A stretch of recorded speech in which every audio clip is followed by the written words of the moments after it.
여러분들 아마 그 신원서판이라는 그 말을 아실 겁니다. 이 말이 중국 당나라 시대 때 그 관료 또 어떤 그 정부의 인재를 뽑을 때 사용했던 사람을 평가하는 기준이었습니다. 그리고 조선 시대 때는 사대부 집안에서 사위감을 고를 때, 남자를 선택할 때 봤던 4가지 기준이 신원서판입니다. 신은 뭡니까? 그 얼굴과 외모, 또 신체의 어떤 건강함에 대해서 말하는 것이죠. 어는 언변, 그 말투, 그리고 말솜씨가 뛰어난가, 그런 걸 봤습니다. 선은 뭐냐면 글씨체, 글씨를 어떻게 쓰는가, 그리고 글의 내용은 어떠한가. 그 마지막 판은 그 사람의 판단력, 분별력, 그 상황과 사람을 보는 그 지혜에 대한 이야기입니다. 그래서 옛날 사람들은 신원서판, 이 4가지로 사람을 평가하고 또 사람에 대해서 알 수 있는 방법으로 사용을 했습니다. 그러면 이 4가지 신원서판 중에 앞에 있는 것이 중요할까요? 뒤에 있는 것이 중요할까요? 갈수록 점점점 중요하고 마지막 부분, 후자로 갈수록 더 중요한 것입니다. 아무리 얼굴이 멋있고 이뻐도 말이 곱지 않으면 그 사람 우리가 쓸 수가 없습니다. 그리고 글씨체보다는 글의 내용이 어떤 내용을 담고 있는가가 더 중요하겠죠. 그리고 그 사람 속에 분별력이 있는가, 옳고 그름, 선하고 악한 거에 대해서 분별할 수 있는 지혜가 있는가. 그 외모에서, 겉모습에서부터 점점점 내면 세계로 들어가는 것이 옛날 사람들의 지혜였고 사람을 평가하는 기준이었습니다. 근데 오늘은 어떻습니까? 오늘날은 이 세태가 거꾸로 되었습니다. 내면 세계보다 외모, 겉으로 보이는 것을 더 중요시 여기는 그런 세상이 되었죠. 그 예전에 그 짧은 어떤 영상을 보니까 그 사회 실험을 한 게 있더라고요.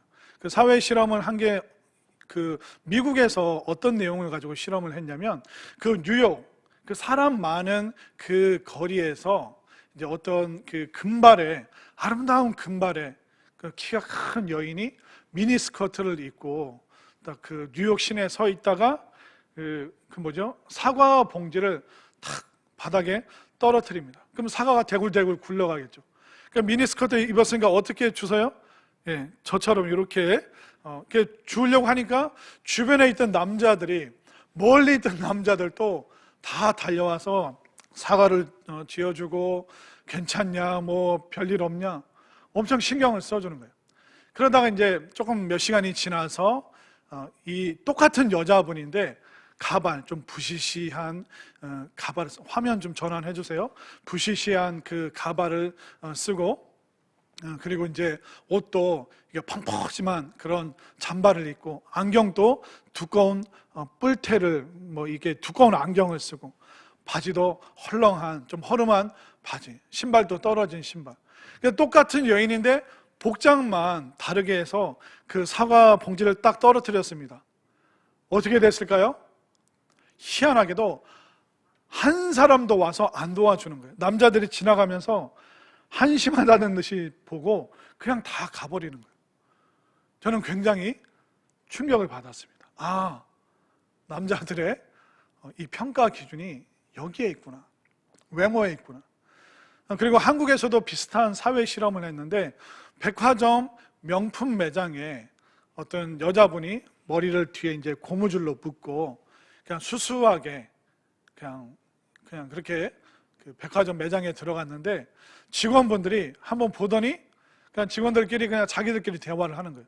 보통은 가까이 와서 손님 뭐 찾으시냐고, 뭐 필요하시냐고 물어보는데 가까이 안 오는 거예요. 그래서 이제 좀 시간이 지나서 그 찍는 PD가 가서 이렇게 인터뷰를 하는 거예요. 아까 어떤 여자분이 오셨는데 그 신경을 안 쓰시더라. 왜 그러시냐고 그랬더니, 아니 딱 봐도 물건 안 사실 것처럼 그런 모습이잖아요. 그리고 이제 또 몇 시간 있다가 이 머리 질끈 고무줄로 맸던 여자분이 다시 이제 탈바꿈을 하는 거예요. 탁 드라이하고 이제 다시 화장하고 옷을 좀 고급스럽게 입고 갔더니 어떻게 됐을까요? 직원분들이 어서 오시라고 찾으시는 거 있냐고. 어떻습니까? 오늘날 우리가 그 내면보다는, 그 사람의 됨됨이보다는 외모로, 또 그 사람의 스펙으로, 또 이 사람이 어떤 백그라운드, 어떤 배경이 있는가, 솔직한 심정으로 우리가 이런 사회를 살고 있고 또 그런 세상을 살다 보니까 우리도 알게 모르게 그런 관점, 그런 시선이 우리에게 물들 수밖에 없다는 것입니다. 그런데 이런 세상 속에서 하나님께서 우리에게 어떤 말씀을 주실까요? 외모 지상주의, 예쁜 것이 힘이다, 잘생긴 것이 권력이다, 그러니까 외모도 어떤 경쟁력이다, 이렇게 말하는 세상 속에서 하나님은 무엇을 보고 계시는가? 오늘 말씀을 통해서 하나님의 마음, 하나님의 진심, 정말 하나님께서 정말 기뻐하시는 사람이 어떤 사람인가 다시 한번 깨닫고 다시 한번 결단할 수 있는 귀한 시간 될 수 있기를 간절히 소망합니다. 자, 오늘의 본문의 말씀은 이스라엘 역사 속에서 굉장히 중요한 시점입니다. 이스라엘 백성들이 하나님께 왕을 구했습니다. 하나님, 우리도 다른 나라처럼, 주변 나라들처럼 우리도 왕을 좀 주십시오. 우리가 하나님이 아니라 왕이라는 그 리더십을 통해서 다른 나라와 전쟁도 하고 또 편하게 회의도 좀 하고 싶습니다. 그렇기 때문에 우리에게 인간 왕을 주십시오. 하나님께서는 원래 처음에는 거부하셨지만 계속 이스라엘 백성들이 기도하고 또 구하고 막 쪼르니까 하나님께서 이스라엘 백성의 기준에 맞는 사람을 주셨는데 그 이스라엘의 초대 왕이 사울 왕이었습니다. 그럼 이 사울이라는 사람이 어떤 사람이었는지 사무엘상 9장 2절 말씀 한번 보겠습니다. 기스에게 아들이 있으니 그의 이름은 사울이요 준수한 소년이라. 이스라엘 자손 중에 그보다 더 준수한 자가 없고 키는 모든 백성보다 어깨 위만큼 더 컸더라. 지금 우리 식으로 말하면 얼짱이고 몸짱이고 키짱, 그런 말이 있는지 모르겠는데 그 당시에 이스라엘 백성들이 봤을 때 가장 외모가 출중한 사람, 키가 큰 사람, 그 사울이라는 사람을 이스라엘 백성들이 왕으로 삼는 것을 기뻐했습니다. 그러나 시간이 지나서 어떻게 됐을까요? 이 사울의 외모와 그의 내면이 일치하지 않았음을 시간이 지나면서 알게 되었습니다. 처음에는 겸손하게 두렵고 떨리는 마음으로 사무엘과 마음을 맞춰서 정말 열심으로 이스라엘 백성들을 섬기고 하나님을 예배했지만 시간이 지나면서 그의 내면이, 그의 겉모습은 그대로였는데 그의 내면이 변질되기 시작했습니다. 더 이상 사무엘의 말에 귀담아 듣지 않았습니다. 또 하나님을 경배하지 않고 우상 숭배하는 사람, 점치는 사람들, 신접한 사람들과 가까이 지내기 시작했습니다. 결국 사무엘이 어떻게 반응을 했을까요? 사무엘상 15장 35절 말씀에 보면 우리가 함께 읽어보겠습니다. 시작. 사무엘이 죽는 날까지 사울을 다시 가서 보지 아니하였으니 이는 그가 사울을 위하여 슬퍼함이었고 여호와께서는 사울을 이스라엘 왕으로 삼으신 것을 후회하셨더라. 사무엘이 죽는 날까지 사울 왕을 다시는 보지 않았습니다. 왜냐하면 그의 마음이, 사울 왕의 마음이 냄새나는 마음, 부패하는 마음, 가까이 할 수 없는 마음, 그 어떤 하나님의 말씀도 듣지 않고 인간의 말, 사람의 말에만 귀 기울이고 있었기 때문에 이미 사울 왕의 마음은 사무엘과 조금도 교제할 수 없는 악한 마음이 되고 말았습니다. 그리고 성경에 굉장히 드문 표현인데 하나님께서 사울을 왕으로 세우신 것을 후회하셨더라. 그렇게 말할 정도로 하나님의 마음을 근심케 한 사람이 사울이었습니다. 문제는 겉모습으로는 아무 문제가 없었습니다. 키도 얼굴도 모든 것이 완벽했습니다. 그러나 그의 내면 세계가 어그러지고 그의 마음이 변질되면서 점점점 하나님 보시기에 악한 자리로, 또 사울이 마음에 하나님 두기를 싫어하였기 때문에 결국 그는 하나님과 또 사무엘 선지자로부터 버림받을 수밖에 없는 그런 운명이 되었습니다. 결국 외모가 그의 운명을 바꿔줄 줄 알았더니 그의 내면이, 그의 마음이 그의 운명을 추락시킬 수밖에 없었다는 것을 우리가 알게 되는 것이죠. 여러분도 어떻습니까? 우리가 신앙생활하면서 정말 우리의 마음이 하나님 보시기에 합당한 마음인지, 아니면 스스로 감출 수 있는 이 마음이 변질되고 좋아지지 않고 있음에도 불구하고 우리는 겉모습이 괜찮기 때문에 아무렇지도 않은 척 예배 드리고 있는 것은 아닌지, 오늘 말씀을 통해서 우리의 마음을, 또 우리의 삶을 다시 한번 살펴볼 수 있는 우리 모두가 될 수 있기를 소망합니다. 그래서 하나님께서는 사무엘에게 더 이상 사울 왕으로는 안 된다, 내가 이제 새롭게 세우는 그 왕이 있는데 그 사람은 바로 베들레헴 이새라는 사람의 아들로서 베들레헴에 살고 있다, 가서 그 사람을 만나고 그 사람에게 기름을 부으라, 하나님께서 말씀하셨습니다. 자, 이스라엘에게 이제 문제가 생기니까 하나님이 이스라엘의 환경과 시스템을 바꾸시는 게 아니었습니다. 하나님께서 뭘 바꾸셨냐면 사람을 바꾸셨어요. 새로운 사람을 찾고 새로운 왕을, 새로운 리더십을 하나님께서 찾고 계신 것이죠. 지금도 하나님께서는 시스템이 아니라 사람을 찾고 계시고, 또 우리도 사람이 변화되는 이 일에, 이 하나님의 마음에 그 관심이 있는 이 일에 우리의 관심 또한 있게 될 수 있기를 간절히 소망합니다. 그래서 이 이새가 자기 아들들을 이제 사무엘에게 보이게 됩니다. 근데 사무엘이 찾아왔다는 것은 어마어마하게 놀라운 일입니다.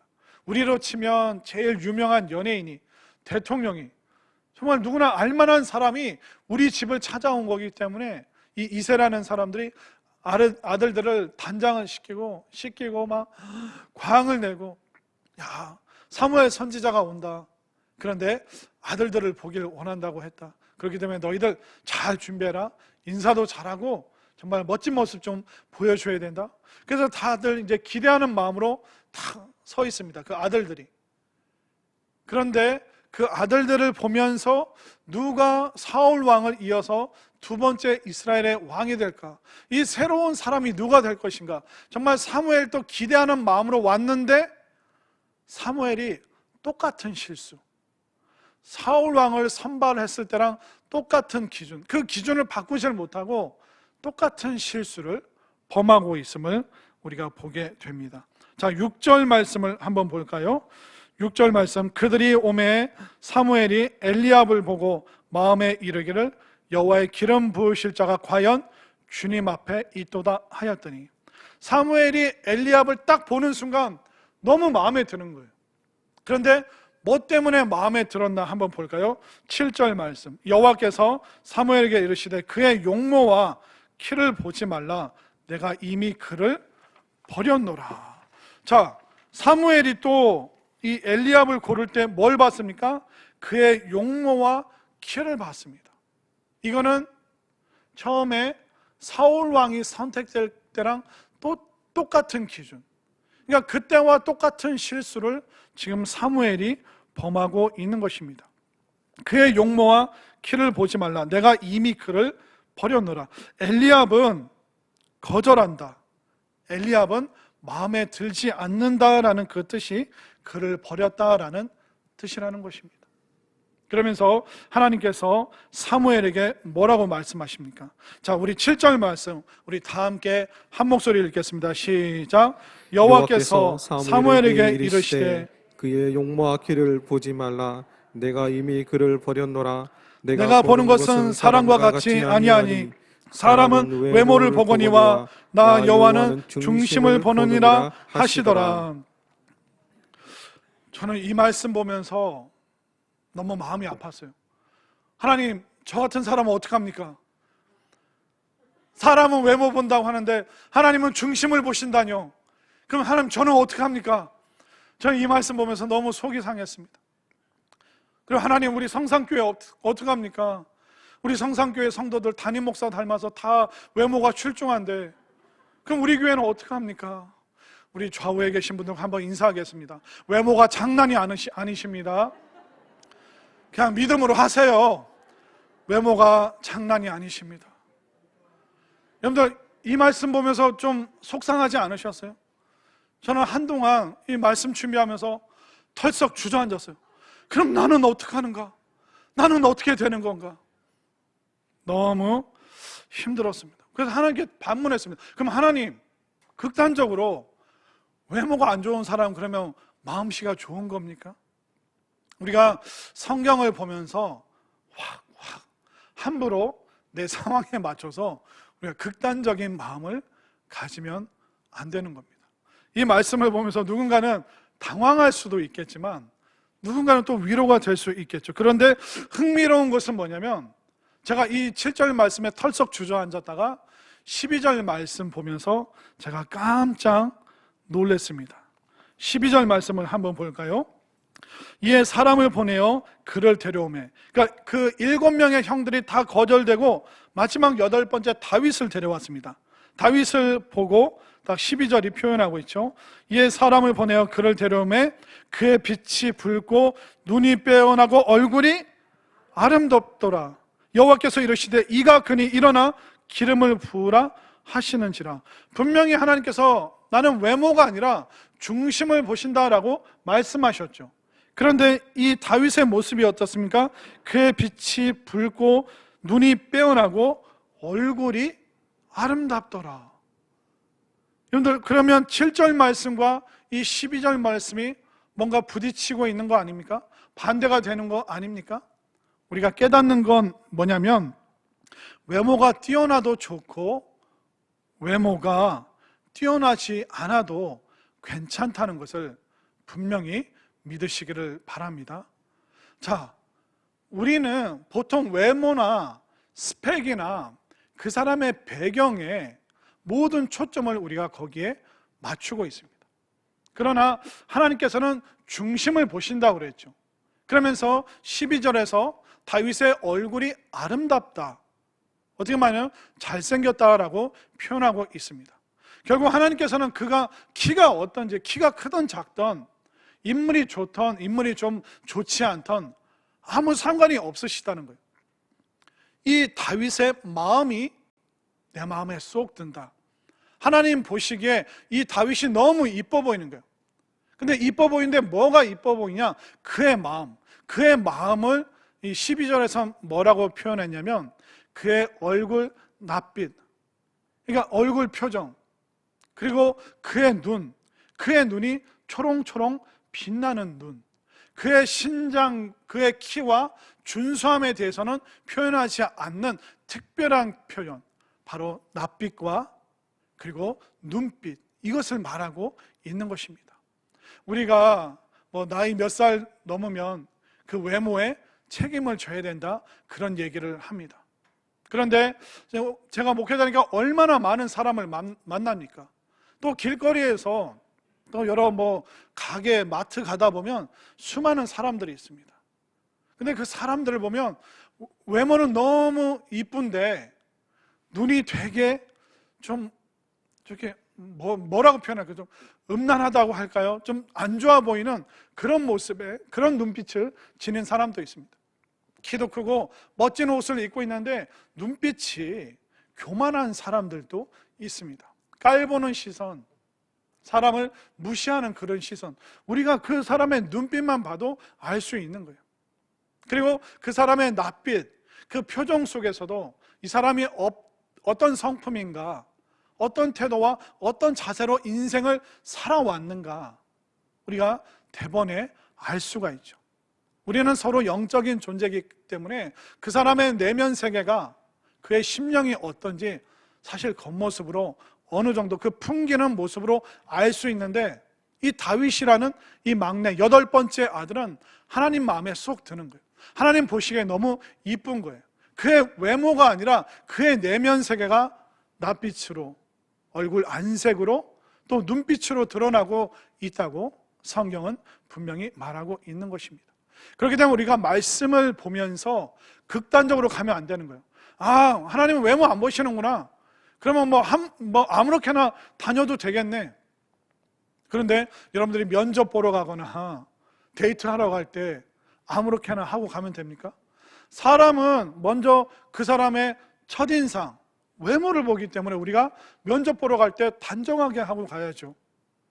그럼 믿음의 사람들이 예배 드리러 올 때 너무 야하고 또 아니면 너무 이렇게 슬리퍼에 좀 예의가 없는 그런 모습으로 오면 그것도 결코 좋은 모습이 아니라는 것이죠.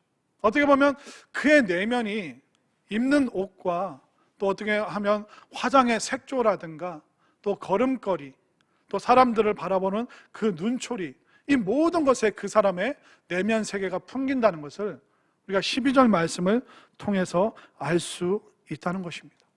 그런데 사무엘이라는 선지자조차도 외모에 넘어가고 외모로 평가하는 그 실수를, 그 동일한 실수를 범하고 있는 것입니다. 그렇기 때문에 외모와 스펙과 또 배경을 중요시 여기는 이 세상 속에서 우리가 하나님 말씀 통해서 외모보다 우리가 내면을 바라볼 수 있고 그 사람의 스펙이 아니라 신앙의 스토리를 들을 수 있고 그 사람의 배경이 아니라 그 사람이 진짜 하나님을 경배하는가, 이것을 통해서 그 사람이 어떤 사람인지, 또한 우리도 우리의 내면과 믿음의 스토리와 우리의 이 경배의 모습을 사람들에게 인정받을 뿐만 아니라 하나님께서도 칭찬하시는 그 신앙, 그 마음, 그 진심이 하나님 마음에 도달할 수 있는 우리의 신앙의 또 삶의 모습이 될 수 있기를 간절히 소망합니다. 자, 그러면 이 다윗의 내면 세계, 마음, 또 하나님이 보시는 그 중심이 과연 어땠길래 이 다윗이 두 번째 왕으로 하나님께서 기뻐하시는 사람이 될 수 있었는가? 그것은 우리가 사무엘상 전반의 말씀, 또 다윗이 평생 썼던 그 시편의 말씀을 보면 이 사람이 어떤 내면 세계, 어떤 마음을 가지고 있었는지 우리가 알 수 있습니다. 다윗은 성실한 사람이었습니다. 오늘 본문 말씀에 보면 이 다윗이 어디에 있습니까? 자, 11절 말씀을 보세요. 또 사무엘이 이새에게 이르되 내 아들들이 다 여기 있느냐? 이새가 이르되 아직 막내가 남았는데, 이게 8번째 아들이에요, 다윗이. 그는 양을 지키나이다. 지금 어마어마한 행사잖아요, 사무엘이 찾아온 것이. 그런데 아들이 8명 있는데 아들 8명 다 와야 되는데, 그러면 양은 누가 지키지?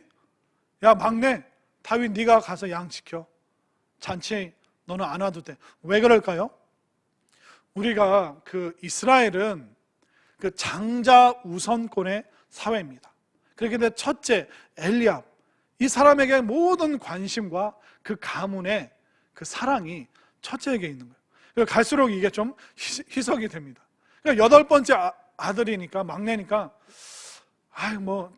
사무엘이 다른 아들 봐도 장자가 제일 마음에 들겠지. 그러니까 이 마지막 막내 다윗은 양치는, 그러니까 축제와 잔치에서 배제된, 소외된 아들이었습니다. 그리고 그 집에 딸이 7명인데 다윗이 8번째 막내 아들로 태어났다면 사랑을 받았겠죠.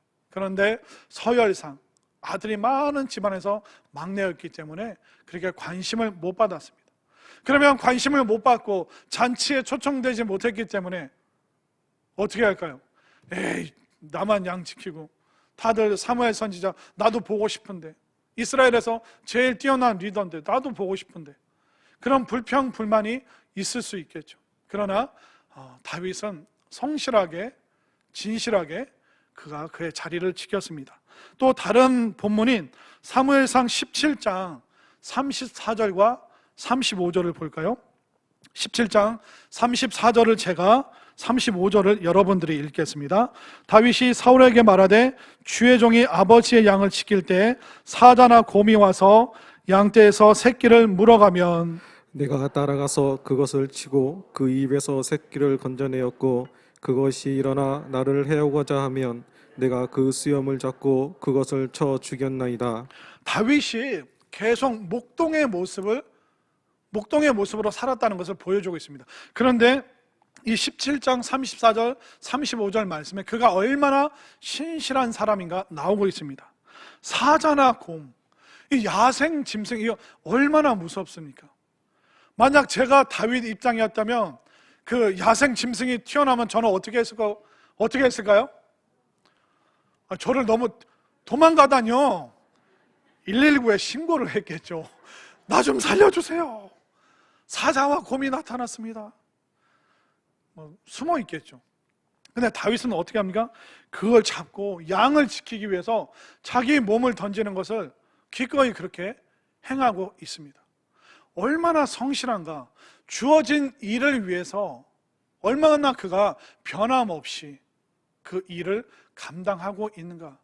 그러니까 그의 성실함은 맡겨진 일에 대한 지속성으로, 잠깐 좀 하다 말고 작심삼일, 중요할 때는 나오고 안 중요할 때는 안 나오고, 그게 아니라 변함없는 이 진실한 신실한 마음이 바로 다윗에게 있었다는 것입니다. 여러분들 어떻습니까? 중요할 때만 나타나고 중요하지 않은 자리에는 안 가고, 우리는 과연 어떤 모습으로 사람들에게 비춰지는가?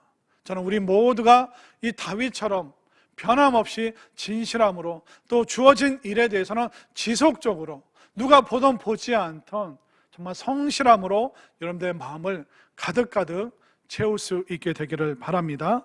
자, 그리고 다윗은 좋지 않은 때도 있었어요. 그의 마음이 엉망이 되어버린 때가 있습니다. 바로 간음의 사건, 거짓말한 사건이 있었죠.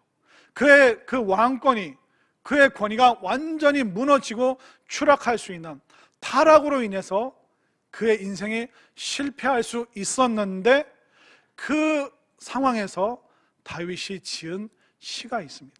그 시가 바로 시편 51편 1절과 5절 말씀인데, 자, 저와 여러분들이 한 절씩 교독하겠습니다. 하나님이여, 주의 인자를 따라 내게 은혜를 베푸시며 주의 많은 긍휼을 따라 내 죄악을 지워주소서.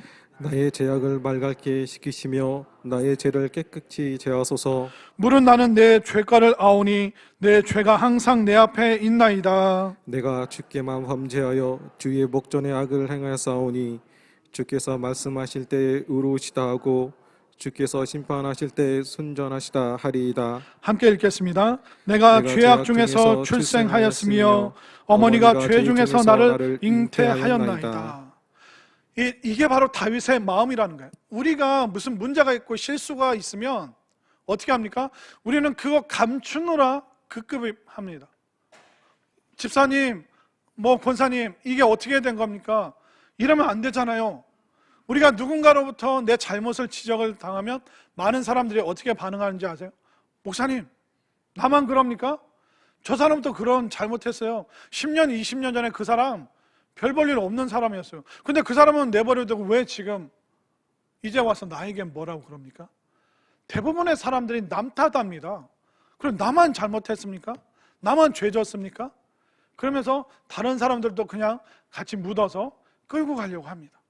그런데 다윗은 어떻게 합니까? 남 탓하지 않습니다. 내가 죄인입니다. 내가 그런 실수를 범했습니다. 내 죄가 항상 내 앞에 있습니다. 나는 죄 중에 잉태되었고 죄 중에 출산되었고, 나는 이 죄성, 나는 죄덩어리입니다. 나는 진짜 못된 사람입니다. 이걸 시로 지어서 백성들이 읽고 노래할 수 있도록 본인의 그 모든 치부를 솔직하게 말하는 그 진실함이, 솔직함이, 그리고 죄의 문제에 있어서 자백하고 고백하는 부분이 바로 다윗에게 있었다는 것입니다. 이것이 바로 다윗의 마음입니다. 그래서 이 시편 51편 17절 말씀을 제가 한번 읽어드릴게요. 17절 말씀. 하나님께서 구하시는 제사는 상한 심령이라. 하나님이여, 상하고 통회하는 마음을 주께서 멸시하지 아니하시리이다. 마음이잖아요.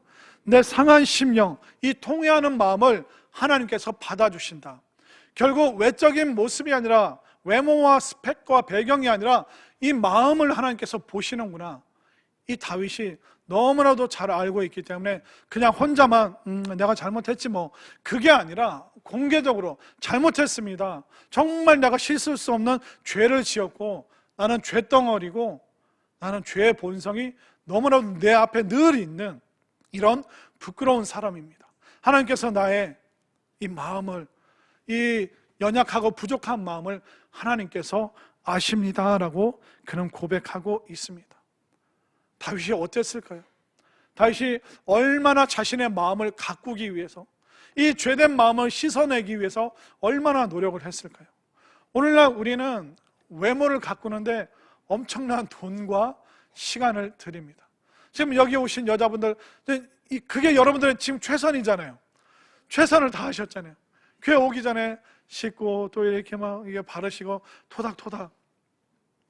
어떻게 보면 우리는 우리의 마음 가꾸는 것보다 외모 가꾸는 거에는 엄청나게 신경을 씁니다. 또 우리는 스펙을 쌓는데 더 좋게 평가받기 위해서 우리의 자녀들에게도 엄청난 스펙을 쌓아가라고 얘기를 합니다. 근데 여러분들 마음 가운데, 우리 자녀들 마음 가운데 하나님과 만났던 이 신앙의 스토리가 없다면 그 스펙이 과연 무슨 소용이 있겠습니까? 하나님께서는 스펙이 아니라 그 믿음의 스토리를 보고 계신데, 물론 우리가 탁월하고 좋은 사람이 되면 좋죠. 그러나 그 스펙으로 그 사람을 평가할 수 없다는 걸 여러분들 회사 생활 해보시고 또 정치를 하는 수많은 사람들을 보십시오. 다 지도층이라고 얘기합니다. 사회에서 우수한 사람들이고 인재고 뛰어난 사람들입니다. 다 머리 좋은 사람들이에요. 그러나 그들의 그 삶의 실상이 얼마나 부끄럽고 음란하고 거짓된 일들이 많습니까? 연예인들 최고의 외모를 가지고 있습니다. 그런데 그들의 삶은 너무나도 아름답지 않은 그런 추한 모습들이 참 많이 있습니다. 근데 믿음의 사람들조차도 내면 세계가 아니라 외모만 가꾸는 데 신경을 쓰고 하나님과의 이 믿음의 신앙의 스토리를 위해서 애쓰는 것이 아니라 스펙에만 모든 것을 몰두하게 할 때가 많습니다. 또 우리는 좋은 백그라운드를, 배경을 갖기 위해서 애를 씁니다. 그러나 진짜 제대로 된 경배를 내가 하나님 앞에 올려드린 적은 있는지. 다윗은 본인의 마음을 가꾸기 시작했습니다. 본인의 마음이 더러워졌다면 말씀으로, 또 찬양과 기도로 그것을 깨끗하게 만드는데 그는 전심전력을 다했다는 것을 성경이 알려주고 있습니다. 이런 마음을, 이런 내면 세계를 갖고 있는 이 다윗에게 성령이 임하십니다. 자, 오늘 본문 13절 말씀 함께 읽겠습니다. 시작. 사무엘이 기름 뿔병을 가져다가 그의 형제 중에서 그에게 부었더니 이날 이후로 다윗이 여호와의 영에게 크게 감동되니라. 사무엘이 떠나서 라마로 가니라. 여호와의 영에게 크게 감동되었다. 여호와의 영, 성령님께서 자리할 수 있는 그런 마음을 바로 다윗이 갖고 있었습니다. 성경에 보면 성령이 임하시는 사건이 구약과 신약에 굉장히 많이 나옵니다. 사사기만 봐도 하나님께서 이스라엘을 인도할 그 리더를 뽑을 때 그의 배경, 스펙, 그가 농부냐 아니냐, 어떤 사람이냐, 그게 아니라 그의 마음 가운데 성령을 받을 만한 그 마음이면 성령이 임하고 성령의 역사하심으로 그들이 그 적군들을 물리치는 이야기들이 구약 성경에, 특별히 사사기에 성령이 임하시는 사건이 많이 나옵니다. 그리고 오순절 사도행전에서 예루살렘에서 두려움 떨던 120명의 사람들, 그들은 사회 지도층도 아니고 고관 대작들도 아니었습니다.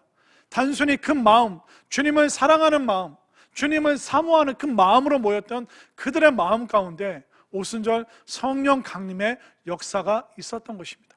지금 여러분들의 마음은 어떻습니까? 성령께서 이 시간 찾아오셔서 여러분들의 마음에 임재하실 수 있는지, 성령께서는 더러운 마음, 지저분한 마음, 음란한 마음, 악한 마음에는 임하실 수가 없는 거예요. 그렇게 되면 우리가 오늘 이 시간, 우리가 외모를 가꾸는 그 노력만큼, 스펙을 쌓는 그 열정만큼 우리의 내면 세계와 우리의 믿음의 스토리를 위해서, 우리의 마음을 위해서 정말 새로운 결단으로 가꾸고 또 변화시키는 이 일을 위해서 여러분들이 애쓰고 노력할 때 성령님께서 그 마음 보시고 그 마음에 임재하셔서 놀라운 은혜를 베풀어 주신다는 것을 분명히 믿으시기를 바랍니다. 우리는 외모로 평가받는 그런 세상에 살고 있습니다.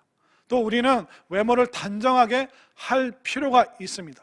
그런데 중요한 것은 외모와 스펙과 배경을 위해서 그렇게 애쓰는 것만큼 과연 우리가 우리의 내면을, 우리의 진심을 하나님의 마음에 닿을 수 있도록, 하나님 마음에 쏙 들 수 있도록 하나님께서 기뻐하시는 그 마음을 가꾸기 위해서 우리가 애를 쓰고 있는지 다시 한번 살펴봐야 되는 것입니다. 외모를 가꾸는 거 나쁜 거 아닙니다. 근데 이것이 외모가 스펙이 배경이 이게 전부다라고 생각하면서 살아가는 것이 얼마나 위험한지 다시 한번 여러분들 마음을 돌아보면서 이 다윗처럼 정말 성실하고 지속적인 마음, 그리고 잘못했을 때 솔직하게 통해 자백하고 고백하는 마음, 또 성령님께서 임재하실 수 있는 그 거룩한 마음 가지고 살아가면서 정말 이 가을에 다시 한번 여러분들의 마음이 주의 말씀으로